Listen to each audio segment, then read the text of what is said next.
Olá pessoal, vou aqui compartilhar aqui sobre essa questão do voto impresso, que foi até falado aqui. Na verdade, vamos começar bem direitinho, né? Pessoal, é o seguinte, hoje o presidente ele foi votar e de uma forma ele falou sobre a questão da falta de segurança do voto da urna, né? Opa, Gleidson, um abraço, meu irmão. Você aí, um bom domingo, viu? Aí eu quero dizer uma coisa, porque assim, eu vou falar sobre essa questão do voto. Assim, eu acho meio desnecessário a gente saber se o voto impresso ou o eletrônico, eles são confiáveis ou não, mas eu vou contar sobre o que o meu pai falava sobre o voto impresso. Eu não conheço realmente a votação de voto impresso, eu fui pesquisar como foi que tudo iniciou, né? A questão do voto eletrônico, e foi a partir do ano de 1995, uma empresa brasileira chamada Omnitec, né, ela desenvolveu esse processo do voto ser digital entre os anos de 95 e 96, mas foi a partir de 97 que, com o aperfeiçoamento das urnas eletrônicas, que a eleição de 98 ela partiu para o voto eletrônico. E eu ainda não tinha 16 anos, porque também foi uma outra lei criada que os adolescentes de 16 anos pudessem votar. Então, a partir de 2000 foi que eu tive a oportunidade de ter a minha primeira votação e eu não votei impresso. Na verdade, nem existia, era já a urna eletrônica. E a gente tem que se perguntar, assim, o porquê que muitos políticos, porque eu vejo, principalmente aquele lá de Brasília, né, o pessoal lá, principalmente o próprio presidente, os que sempre foram eleitos pelos votos eletrônicos, sempre questionar a confiabilidade do voto eletrônico e a questão do voto impresso. Acho desnecessário, isso não enriquece nada politicamente para o Brasil, para o país em si. O voto impresso, meu pai contava que a possibilidade das pessoas, e é muito engraçado, eu vou contar o que meu pai falava. O voto impresso, ele era comprado de forma descarada. Vocês vão entender, vou contar a história que meu pai falava, e eu ainda ouvi também o meu avô e o meu tio falavam. Eles tinham bem antecipado as cédulas de votação. E o que esses fazendeiros, esses empresários, esses coronéis faziam isso? De certa forma, arrumavam as cédulas de votação e já marcava quem era para ser eleito, e a pessoa só ia depositar o voto na urna. Era o voto comprado de forma descarada. O cara já marcava, esse aqui é meu candidato e leva o voto. Tu ia lá, assinava e na urna tu depositava o danado do voto. Você está entendendo? Meu pai, um senhor com pouca escolaridade, mas uma pessoa muito voltada a essa questão da preocupação da democracia, ele falava que quando você chegava nos colégios eleitorais, você recebia as cédulas, mas muitas vezes as pessoas vinham com a pescazinha ou já ela pronta e depositavam. Era isso que meu pai falava. Ele lembra que na eleição de Gonzaga Mota e a do próprio Tasso Gereissati, as cédulas foram disponibilizadas bem antes, as pessoas já iam só para depositar. E o mais engraçado é que meu pai falava é que no período, né, quando as pessoas iam votar, que não tinha interesse em votar ninguém, e você escolhia o nome da pessoa, que tinha uma opção para você escolher o nome do candidato, muitas vezes, quando não era Xuxa, era o Pelé que era eleito presidente do Brasil, porque a votação, né, das pessoas, o chamado voto de protesto, era bem considerada. Você tá entendendo, pessoa? Quantas vezes minha mãe falava também, minha mãe disse, olha, votaram na Xuxa, votaram no Pelé, votaram no Chacrinha. O voto impresso com a pessoa, ou digitava o número lá, ou então falava, escrevia o nome. Era uma bagunça. E mesmo assim, era até então o sistema confiável que existia de voto. Eu sou da geração do voto eletrônico.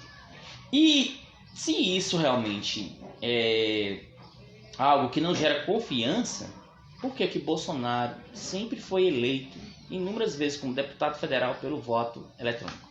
Não, porque se isso realmente for inconfiável, então eu posso acreditar que a eleição dele teve algo errado. Tanto os mandatos de deputado, quanto para o próprio presidente, que ele foi eleito por esse mesmo sistema. Tenho as minhas críticas sobre a questão do governo, porém, sobre colocar dúvida no sistema, aonde eu, pelas histórias que me contaram e até pelas pesquisas que eu andei vendo, o voto impresso é muito mais fácil, né, de ser falsificado, ter adulteração do que o próprio voto eletrônico. Ah, mas é por causa dos hacks. Meu irmão, nós vivemos no século XXI, mundo tecnológico. Você queria o quê? Você queria um programa e também queria proteção para o programa. Vamos agora voltar para a época das cavernas? Vamos voltar a marcar nas caverninhas quem a gente escolhia para eleger? Não, é porque o sistema democrático... Existe uma falácia gigantesca no país. Isso acho que começou nos Estados Unidos com Trump e perdeu a eleição. E é voto impresso lá.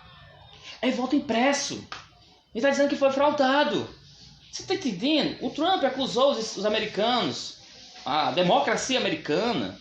Porque tem aquela história de dizer que a mãe da democracia, para mim, que começou tudo lá foi na França. Quem estuda sabe mais ou menos que foi que partiu o norte da democracia. Mas se o voto impresso americano, este ano, com as falácias de Trump, foi visto como algo inconfiável, num sistema sólido, democrático, com fiscalização e leis bem mais severas do que a do Brasil, imagine voto impresso brasileiro, que baderna seria. Não, porque se meu pai falava que Xuxa e Pelé tirava voto, sem mesmo... Ah, tinha um chacrinha que minha mãe falava. Sem mesmo ser candidatos, agora imagine agora. Eu acho que as pessoas dos grupos que eu compartilhei, como o Pérola, 75%, algumas pessoas mais experientes aí, né, que viveram esse período, devem me confirmar no que eu estou falando. Então, ou seja, eu sou da era do voto eletrônico. Para mim seria totalmente estranho eu ver voto impresso. Até porque muitos dos presidentes que foram eleitos foram, de certa forma, pelo voto eletrônico. Vamos lá, um exemplo. Segunda eleição, a reeleição de Fernando Henrique. A eleição, primeira e segunda de Lula. E a da Dilma, primeira e segunda. E a de Bolsonaro. Aonde está a manipulação? Porque se tiver manipulação aí, eu posso dizer que a do Bolsonaro foi manipulada?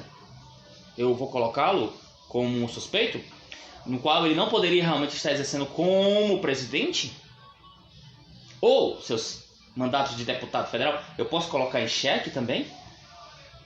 Não, eu posso colocar porque assim, eu só vejo dele. Eu queria um outro político que se manifestasse. Um governador, um prefeito, alguém apresente-se aí por favor, porque é muita chuva, né, no molhado, tempestade em copo d'água, uma coisa que o Brasil precisa exatamente de coisas sérias. Não temos necessidade alguma de estar falando em voto impresso para ano que vem. Estamos iniciando aí o 2021, pós-pandemia, com uma economia fragilizada e sacudida e uma desconfiança financeira no Brasil, onde o Brasil arruma briga com seus parceiros comerciais. Vamos falar geopoliticamente. O Brasil está arrumando briga com a China, com os Estados Unidos, porque Joe Biden provavelmente vai ser o presidente dos Estados Unidos. Fora as nossas desavenças aqui com a Argentina, nós estamos preocupados se o voto impresso ou eletrônico é de confiança ou não. Esse nível de política nacional que vamos debater, sobre a questão se o voto de papel, que não é da minha época, não é da minha geração, vai voltar ou não, aonde as pessoas vão colocar novamente o nome lá da Xuxa, do Maradona, do Pelé, do Chacrinha, ou qualquer outra personalidade, o Whitson Nunes, por exemplo. Porque o sistema de voto eletrônico, que dá uma certa velocidade de resultados, onde também meu pai falava que demorava até 3 dias no Brasil para você saber quem era o presidente, pela contagem de votos que exigia um número de pessoas contando. Aí eu fui lá no YouTube, postei e vi, né, puxei os vídeos e vi. Mas é o confiável, mas meu pai dizia, Suderlan, muitas das pessoas já tinham a cédula e mandavam marcar no candidato, ou já dava pronta, só para colocar na urna. Aí Brasil! Mas por que preocupação terrível, gigantesca de Bolsonaro com o voto impresso em papel? O senhor sabe que o narcotráfico das facções brasileiras geraram aí um lucro de 2019 e 2020 bilionário, aonde o seu ex-ministro da Justiça, né, o Sérgio Moro, queria estrangular, né, este canal financeiro das facções que alimenta o crime do Brasil? Por que o senhor não debate sobre isso? Nós vamos perder tempo com um voto impresso? Aonde está a maturidade? O senhor tem mais de 65 anos, já deveria realmente pensar como gente adulta, até pela própria experiência, a não ser que o senhor realmente só envelheceu no corpo e mentalmente ainda continua com os 15 anos de idade. Nós temos aí uma briga que nem sequer existe ainda uma vacina. E o senhor será obrigado, por exemplo, a comprar a vacina de qualquer ralo que parta. Porque dentre as vacinas que estão aí, a da Oxford está em terceiro lugar, está perdendo aí para a Coronavac, a Pfizer. E para que a economia brasileira volte a entrar nos eixos, é necessário que a gente precisa aí ter um tipo de solução. Uma reunião com os CIOs de todas as empresas, porque esses hospitais particulares eu considero como empresa mesmo. E eles foram unânimes em falar que o Brasil ou está em repique ou vivendo a segunda onda do coronavírus. Se tivermos em repique, ainda é pior, porque ainda estamos no efeito da primeira onda e ainda vamos enfrentar a segunda. Se estiver na segunda, a gente pode até pensar que a gente está começando a sair e ver uma normalidade, mas o número crescente de contaminados e mortos ainda é alto. E o senhor acabou se perdendo na própria fala que falou, porque disse que não chamou o coronavírus de gripezinha e arrastaram aí vídeos seu falando de gripezinha. Eu tô pouco me importando se você acha ou ela não uma gripezinha. Eu quero, como um bom administrador e economista, saber o que o senhor tem de plano estratégico para a economia do ano de 2021. Até porque eu moro no país, não tenho condições financeiras de viajar ou morar em outro país. Então eu necessito saber seu plano, já que seu ministro da economia anda meio perdido aí, batendo cabeça. E economistas, investidores, empresários não estão dando muita credibilidade nas falas de Paulo Guedes. Mas vamos nos preocupar com o bendito e o danado do voto impresso. Por quê? Não, eu tento ver, vislumbrar uma solução. Se isso vai ajudar ou não o país. O senhor teve a oportunidade de ser presidente, está sendo presidente. Só está procurando confusão. Eu quero saber que quando for a partir do ano de 2021, quando os Estados Unidos estiver já no domínio lá da gestão de Joe Biden, o senhor vai fazer o quê? Porque assim, em relação ao nosso aço, eu tenho uma implicância com os americanos porque nós tínhamos uma taxa lá de 8 a 10%, 10, 15, 20 dependendo do ano, e simplesmente nós fomos para 120, 140% de aumento aí. Isso é o chamado país irmão, amigo, famílias amigas como Bolsonaro e Trump. Deu alguma solução para o Brasil? Não, está piorando. Não, aí entra outra retórica chata, a 5G. Pessoal, vocês lembram que o Snowden, quando ele fugiu dos Estados Unidos, ele acusou os Estados Unidos de estar espionando diversos países, principalmente o Brasil. E até que se prove realmente que a China faz espionagem, é necessário que você realmente tenha dado. O Snowden era agente dos Estados Unidos que fazia isso e tem provas. A China está tentando descobrir. Eu estou tentando descobrir, assim como alguns hackers da Rússia também fazem sistema de espionagem. E a 5G, tenha certeza, ou será chinesa ou americana. Ou é os americanos, ou serão os chineses que irão nos espionar. Mas espionar em troco de quê? Para saber como é que a gente planta soja, milho? Como é que a gente faz para o gado nascer saudável e vender carne? A gente precisa de forma tecnológica e até que ponto a tecnologia 5G pode melhorar o desenvolvimento industrial, tecnológico do Brasil. Eu não entendo como essas pessoas tão idosas, porque aqueles ministros junto com o Bolsonaro são pessoas de idade de meu avô.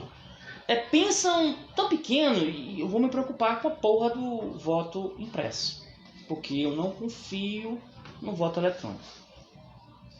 Mas o senhor foi eleito e os seus maiores números como deputado federal de 98 a 2016 foram como deputado federal.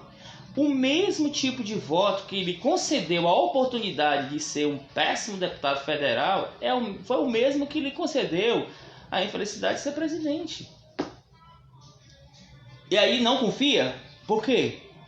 Não, porque assim, vamos ser bem sinceros e realistas. Até que a esquerda, e também que ela precisa ser purificada, ser filtrada, ser todo, passando por um processo de renovação, porque eu não me agarro em ideologia de Lula, de Ciro, de Marina, de Boulos, de Flávio Dino. Não, eu acho que a gente tem que combater o que é errado e lutar por um país melhor. Eu não vou nessa história, dessas cabeças dizem que são pensantes, no final das contas nem são tão pensantes assim.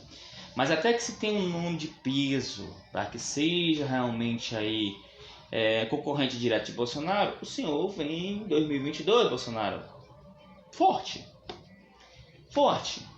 E nós temos um sistema democrático que eu posso considerar que é até melhor do que os americanos, porque está tendo, por parte do Donald Trump, uma acusação terrível de que lá não funciona o voto impresso, porque foi fraudado, porque os mortos votaram, porque voto de correio não é válido numa coisa que está lá há mais de 200 anos.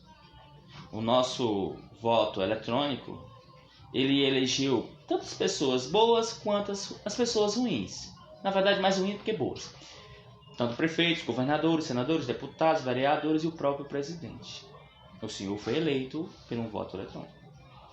E eu queria muito que seu governo se preocupasse com as questões de segurança de fato, já que o narcotráfico está crescendo de forma extraordinária, lucrando, saindo daquilo tradicional, meu irmão, da venda de droga para o setor imobiliário, né? Que coisa! E outras coisas, e um lucro após ano cada vez maior. Eu me pergunto onde é que estão as autoridades brasileiras que não vê um negócio desse. Ou então a nossa falência total das nossas indústrias, ou o fato de não termos realmente uma saúde pública de qualidade, os nossos melhores cientistas e até médicos também indo para fora, a educação sendo esmagada, mesmo com promoções de programas históricos como o Fundeb, mas mesmo assim os cortes que houve sacudiram realmente estruturas de planejamento estudantil, né? Ou que quem sabe uma própria forma estratégica de combater o coronavírus e nada. O que falar daqueles testes desperdiçados que o senhor tentou colocar a culpa nos prefeitos e governadores, mas está lá no depósito do Ministério da Saúde, e a distribuição de um produto que cientificamente não tem eficácia nenhuma, causando um prejuízo aos cofres públicos pela produção e a distribuição de algo que não estão dentro dos critérios técnicos científicos? Não, eu acho que o senhor deveria se preocupar com algo desse tipo. Ou as reformas que ainda estão travadas entre a briga que o senhor tem com o legislativo, né, com o seu executivo, tipo reformas que seriam essenciais para o desenvolvimento do Brasil, a tributária, a administrativa, a desoneração de folha que você não consegue, seu ministro da Economia anda batendo cabeça e perdido, e aquelas diretas do grupo da ala, né, militar com os ideológicos que você tem, e muitas vezes o velho maluco lá do Olavo Carvalho entrando e pulando fora aí do círculo. Está na hora de levar a sério. Quando se criticava a gestão horrível da Dilma, né, era necessário realmente aquela cobrança. Não que eu era a favor do impeachment, porque realmente prejudicaria o Brasil, mas houve, a gente sabe muito bem suas razões, e de forma até, né, escusas. Porém, quando o Bolsonaro assumiu, deveria fazer realmente uma gestão voltada para o desenvolvimento do Brasil, mas porque nós estamos vendo, não foi muita coisa. Um carregamento de madeiras apreendidas com notas fiscais falsas, dando liberdade para destruir a Amazônia, e depois reclama e ainda vem dizer que protegemos ela. Olha, eu nunca vi uma bagunça tão generalizada em tão pouco tempo de governo. Em menos de 2 anos já temos muita história para contar do que os outros. Ah, mas o governo diz que não tem corrupção. Existe corrupção. Talvez não seja da forma sistemática que tinha antes, mas o que falar de Flávio Bolsonaro, ou de alguns ministros, ou secretários do governo que andaram sendo noticiados? Ou o próprio senador que era líder do governo com dólares na cueca? O que tem diferente aí? Não, mas a nossa preocupação aqui é o danado do voto eletrônico, porque o voto impresso tem que votar. Olha, dentro daquilo que foi me contado sobre o voto impresso, tô nem aí, se quiser vir, pode votar à vontade, que se eu tiver ele, eu vou votar no Diego Maradona. Pronto, bota lá o nome do cara e deposito na urna, né? Se tiver alguém para votar. Porque, independente do voto, pessoal, impresso ou eletrônico, nós somos uma democracia. Eu acho que um presidente, pelo cargo que tem e os problemas que este país enfrenta, isso deveria para ele ser a das menores preocupações. O governo só se mantém com auxílio emergencial, ele sabe muito bem disso e agora está tentando lutar para dar continuidade. Ganhou realmente admiração, aprovação, das camadas mais populares, aquelas principalmente que estavam desempregadas, colocando aqueles 11 milhões e meio que tentavam buscar emprego que não encontravam, mas foi, né, contemplado com auxílio emergencial. Mas a partir de janeiro tem que também ter um plano de vacinação e um de controle contra a pandemia. A gente não vai viver a vida de pandemia. Agora em dezembro, os Estados Unidos começa a campanha de vacinação, em janeiro a Europa e outros países. E o Brasil, nenhum planejamento tem, nem ditamente a danada da vacina nós não temos. O que temos é uma briga entre presidente e governador. A porcaria de uma vacina que ele sempre acusa que é chinesa, que criaram o vírus, que agora um artigo acabou de confirmar que talvez o vírus não tenha realmente partido da China e sim de outro lugar. E aí, enquanto isso, o Brasil fica à deriva em assuntos patéticos que não agrega valor nenhum aos brasileiros, né? Mas assim, aqui é o Brasil, entendeu? Eu acho que a vontade de ter o voto impresso é só simplesmente a saudade de escrever o nome do candidato que não está concorrendo a nenhum, tipo Silvio Santos, e tu colocar lá. Nós estamos no século XXI, da década de 20, e vamos viver daqui a alguns anos, 2, no máximo 3, a 5G, tecnologia robótica presente. A gente precisa voltar para a idade do papel e da pedra e da madeira para a gente poder dizer quem vai ser o presidente ou não? Ou a gente cria realmente coisas que venham a desenvolver no país? Olha, eu vou terminar aqui a live aqui de uma forma meio chateada, porque eu acho que nós devíamos realmente nos preocupar com algo mais sério e não com a porcaria de um voto que eu nunca nem vivenciei, nem tive o desprazer de votar pela cédula. E o que eu tento mais é tentar combater o sistema corruptivo, e aonde os mais velhos da minha família falavam: meu filho, esse voto impresso, muitos já entregava certo, vote nisso. Aqui é Brasil. Meu pai sempre fala, aqui é Brasil. As pessoas nunca se conformam naquilo que realmente dá resultado positivo às pessoas. Sempre tem que inventar algo para poder desestabilizar e aí entrar uma outra retórica, infelizmente.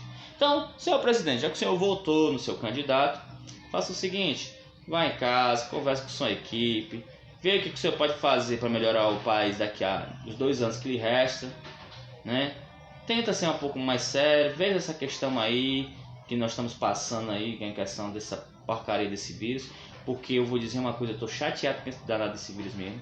Quem trouxe eles para cá, para o Brasil, foram pessoas com condições financeiras muito boas, que tinham condições de viajar e acabaram trazendo para cá e contaminando as pessoas. Eu não tenho nada a ver, porque nem no país eu saí, mas mesmo assim eu fui impactado com isso, impactado pela questão da falta de planejamento, de combate contra o vírus. E mesmo quando iniciou com nossos picos altos de abril, maio e junho, pronto, a internet aqui estava voltando. Então, eu vou me despedir por aqui, pessoal, e eu agradeço vocês. A gente se encontra no outra live, já vou falar sobre a questão lá da eleição de São Paulo, viu? Um abraço e a gente aí se vê já já, viu?